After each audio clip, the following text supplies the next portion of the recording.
to address this stuff, which means we need some better way to collect, fantastic, to collect field data, and that's what we're going to talk about. I'd suggest that if we're going to do PRRS, we should probably also throw in some other elements. There's this information within the National Hog Farm a couple years ago, 0.2% increase in mortality per year each of the last 10 years, well, the 10 years between 1996 and 2005. So we probably have more issues than just PRRS. And so if we're looking at regional control, and if we're collecting data, we probably should be collecting data on other issues as well. I think that Dr. Spencer's talk last year was awesome. Peter already mentioned it. I think this whole concept of metapopulations, this link between herds is hugely important. This is some stuff that came out a few years ago. Basically what this chart says is that if you're moving a lot of pigs into your herd, it's only a matter of time before the testing fails. So just another issue to keep in track. We need better data. We need improved surveillance, not just for PRRS, but for other issues. So where does this oral fluid stuff fit in? We started oral fluid testing in pigs, didn't know about the human side, but in fact, there's a wealth of information on the human side indicating that this is an approach that should work very well for us.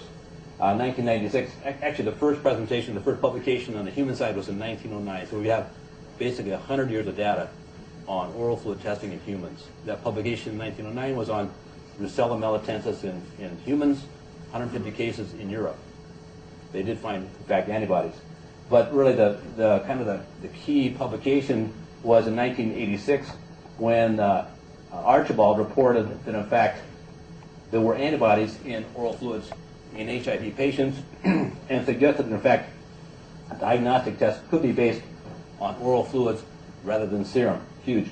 The human diagnostic community adapted that technology very quickly. Here you see 1988, HIV surveillance by testing oral fluids, and they quickly applied it to other pathogens, hepatitis A, B, C, measles, mumps, and others.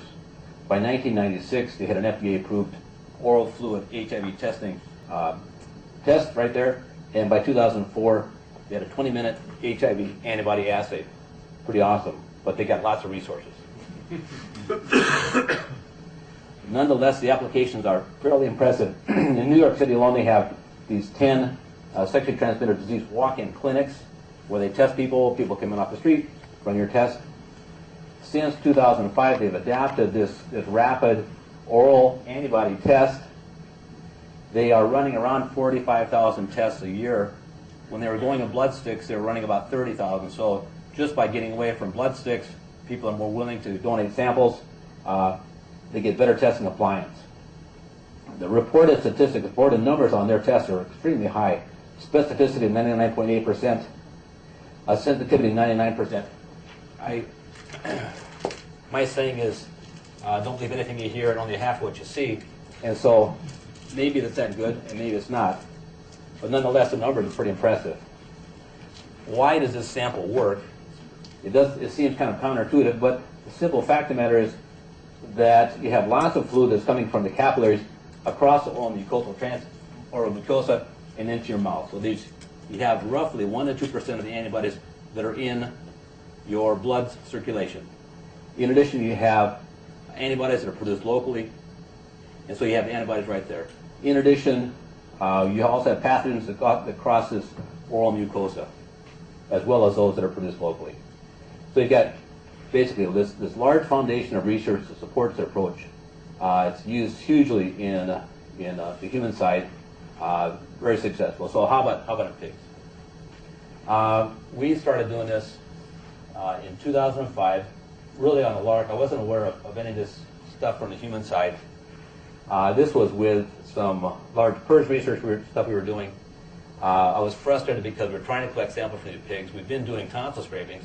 I don't know how many of you have done tonsil scrapings. Doing a tonsil scraping on a pig one time is great.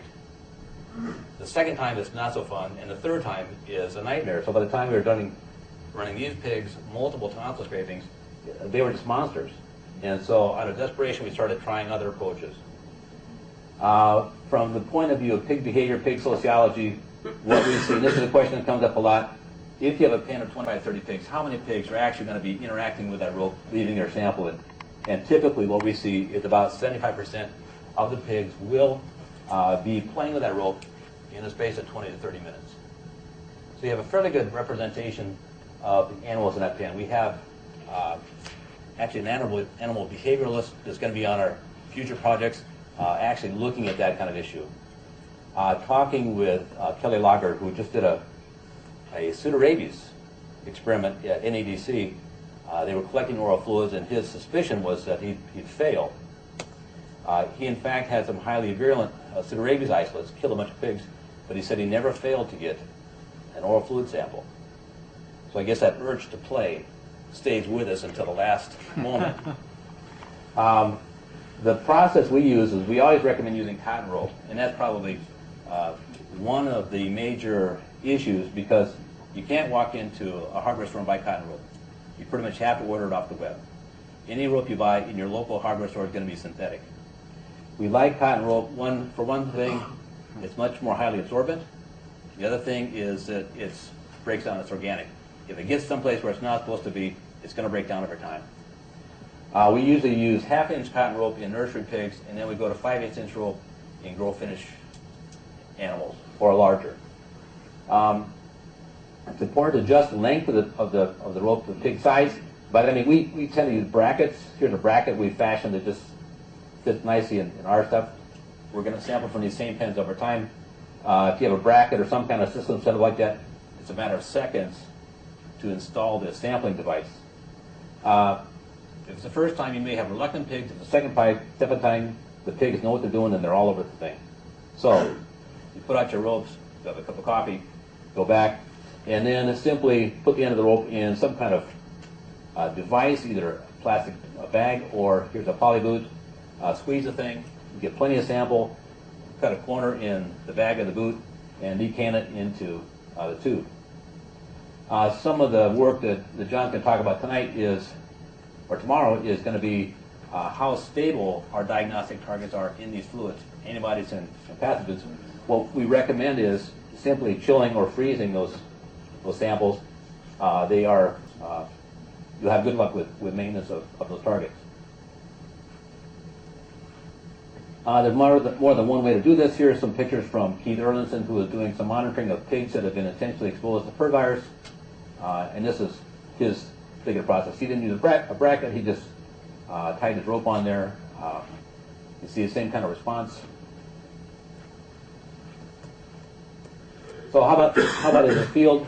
In the field, John and Pat Hoffman were responsible for an extended field project, 10 sites, 10 Midwestern and wean finish sites.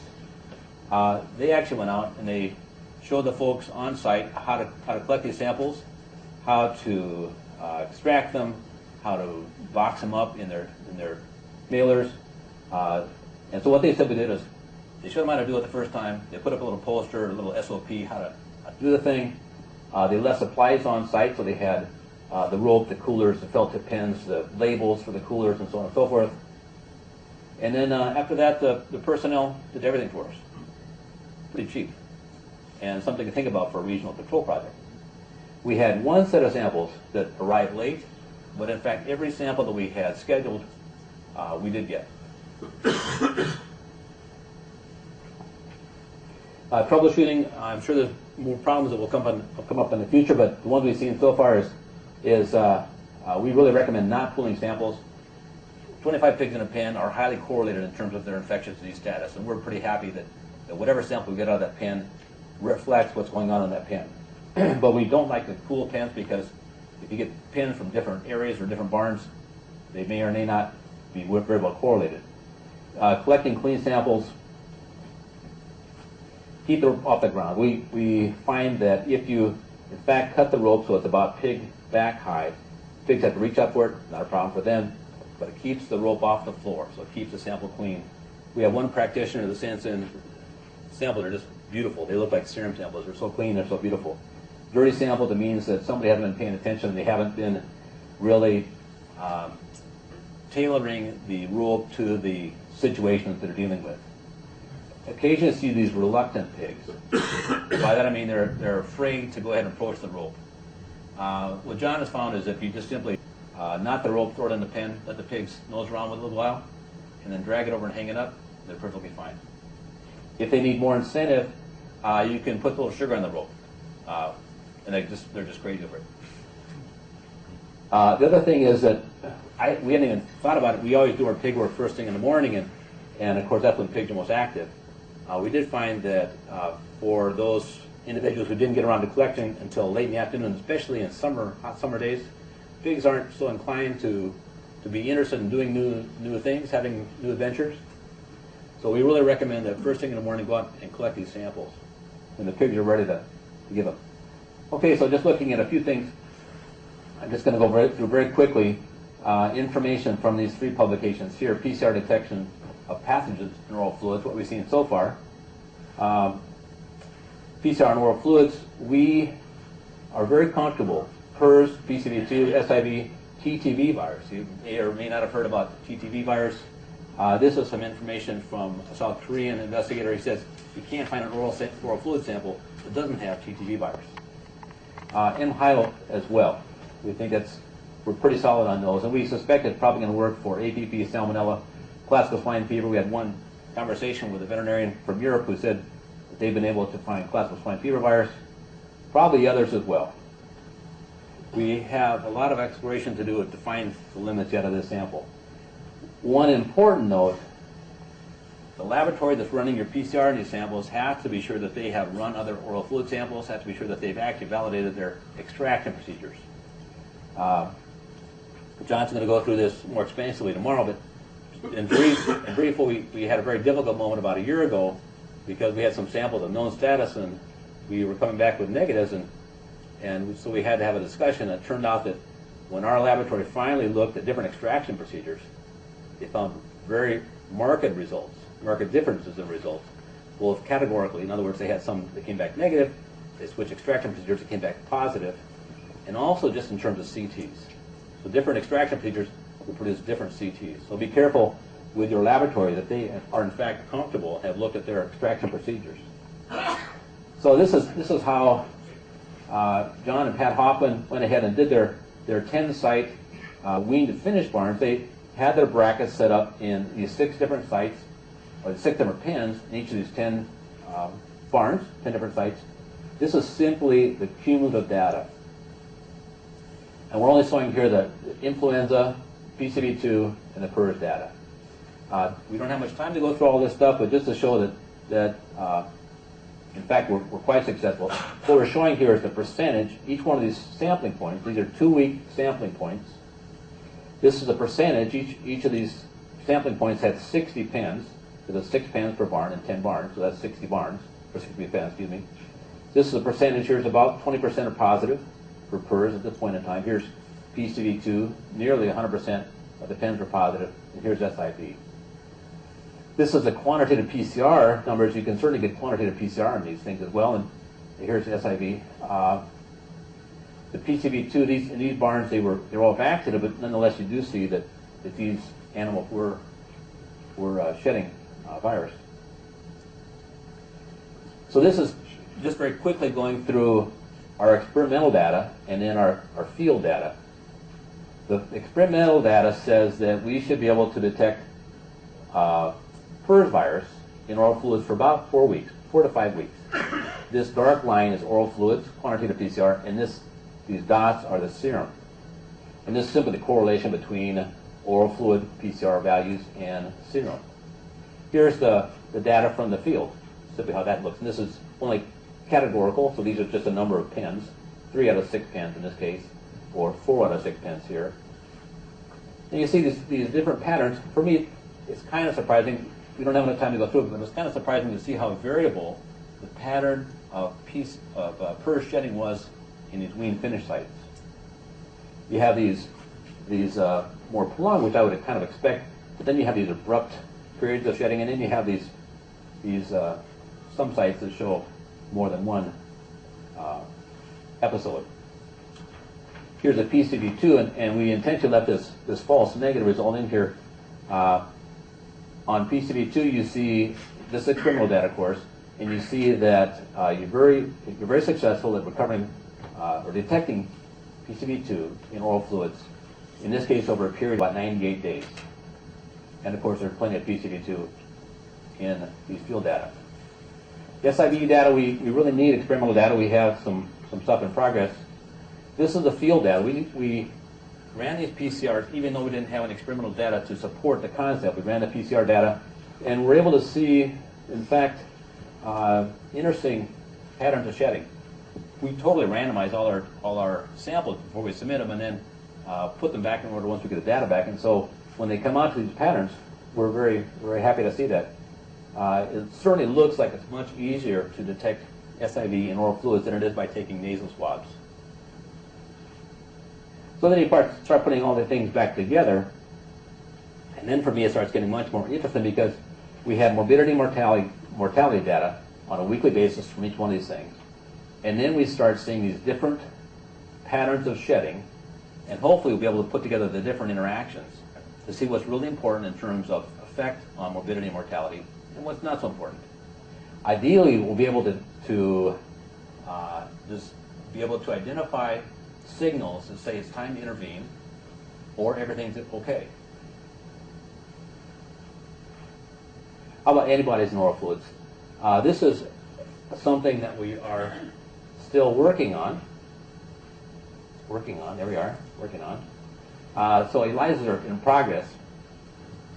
If you look at the literature says, the human literature says that essentially all serum antibody assays, serum ELISA antibody assays, can be adapted for use in oral fluids because we have about 2%, 1 to 2% of the antibodies in oral fluids that you have in the serum. So you just simply need to change the protocol. You change the sample dilution. You may need to change incubation time. You may need to change cutoff values. So then we started playing with these things, and this is more of John Prickett's work. This is how we came out with the PRRS ELISA, with the parameters, with the changes in parameters that John put in place. We had this very funny response, which started making more sense after we got back the data from Dr. Murtaugh, the isotyping data, because what we're seeing here is this very rapid IgM response. It's a combination of IgM and IgA response with a very weak IgG response that I think reflects pretty well what's going on in this cumulative PRRS ELISA response.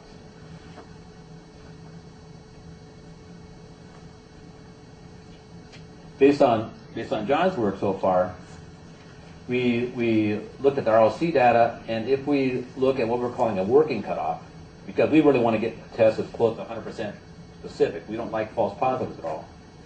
If we end up with a test that's about 100% specific, we end up with a sensitivity about 76%, which isn't amazing, but it's a place to start from.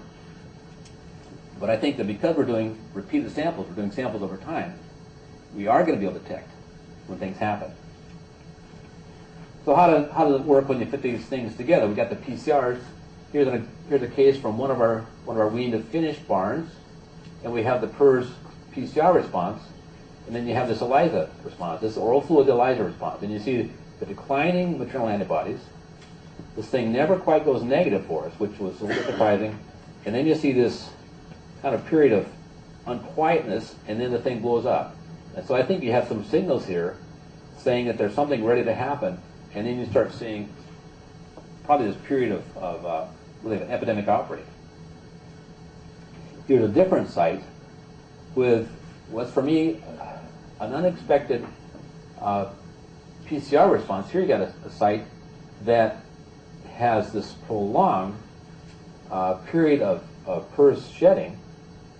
We're at the week 14 before we go totally negative, and the ELISAs are reflecting all this stuff that's going on.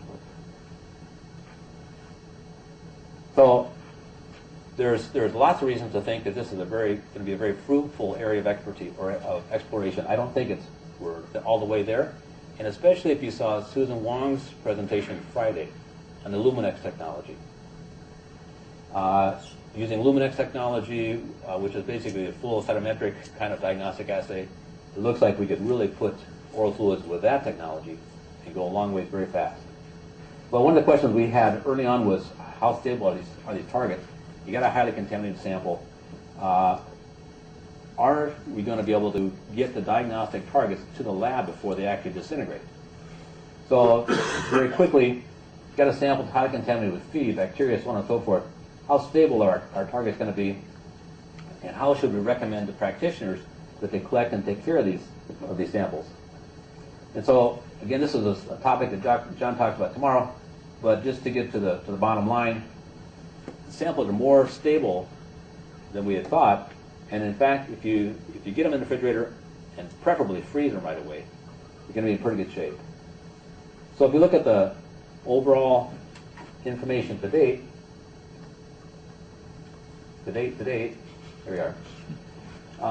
It's a fairly easy sample to collect. We could have barn personnel collecting these samples.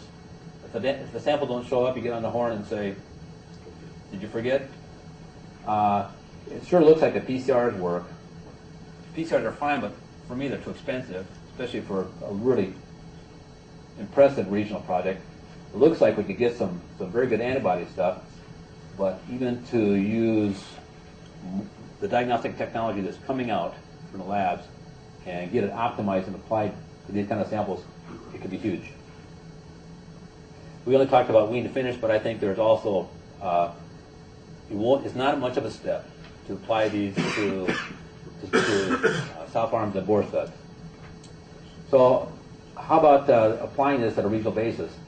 Part of my question would be number of samples, which test frequency of sampling, and of course I didn't have a chance to consult Dale Polson, so I'm not sure of the numbers yet, but he's the man I want to talk to. Nonetheless, I threw some stuff together. If you make some assumptions, if you think that our numbers are fairly good, our estimate on the PRRS ELISA sensitivity is about 76% with a specificity about 99%. I didn't give us 100% credit because I don't believe in 100%. If you look at the PCR sensitivity, experimentally, we've seen about 88% sensitivity. That is some stuff that's been published. I know that we expect 100% sensitivity from PCR, but the samples that we did under experimental setting, sent to 2 different labs, this is the number we get for the first 4 weeks post-inoculation, with a specificity of about 99% because you saw that false positive on the PCV2, so let's give them one false positive as well.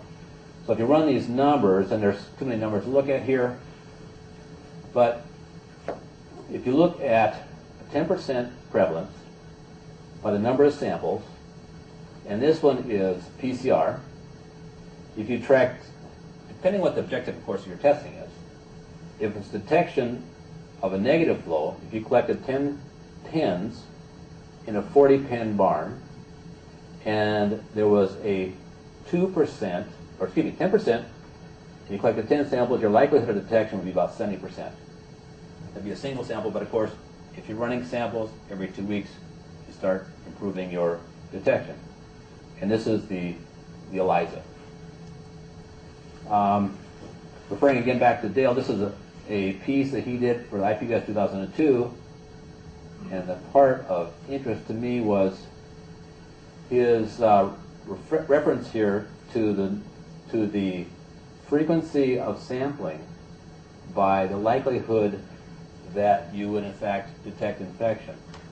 So, and his assumption was you can only sample 240, you can only run 240 samples a year. So you do 4 samples of 60 tests, or 60 samples each, or do you sample 6 times a year at 40 samples a time, or 8, so on and so forth. And I think basically the short answer is more frequent sampling is better, even if you have to take fewer samples at each sampling point. Wasn't very coherent there, but I think you got my drift. So where are we at? The PRRS, low cost, low tech, works with a whole bunch of different pathogens. Based on what's in the human side, we should be able to make this thing work for us. The negative side, this is really a barn level testing. So it would require us to start thinking about things differently.